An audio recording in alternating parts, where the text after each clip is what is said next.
Welcome to Burlap Teachers. Enjoy the video. You start by confirming the essentials so the lock screen can show controls. Open Play Store, update Spotify, and sign in. That ensures the app can register media sessions. Once done, go to Settings, Apps, Spotify, and enable notifications and allow on lock screen. Make sure adaptive battery or background restrictions are disabled for Spotify so Android won't kill playback. This prevents missing controls and notifications. You're now ready to enable the specific lock screen media controls in the next step. You need to trigger Android's media session so the lock screen can detect Spotify.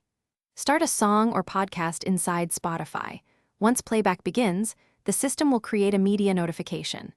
Then open Settings, Sound, or Notifications, and set media notifications to show on lock screen or show all.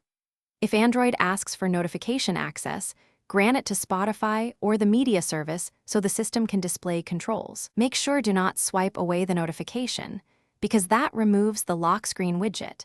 You finish by verifying the setup. Start playback and lock the screen. You should see play, pause, and skip controls plus album art. If you don't, reboot your phone to clear stale sessions and reopen Spotify, because Android sometimes needs a fresh media session. Make sure Do Not Disturb isn't hiding notifications, and that Spotify has notification and background permissions. If problems persist, toggle the app's notification settings off and on again. Then test with another music app to isolate whether it's Spotify or the system.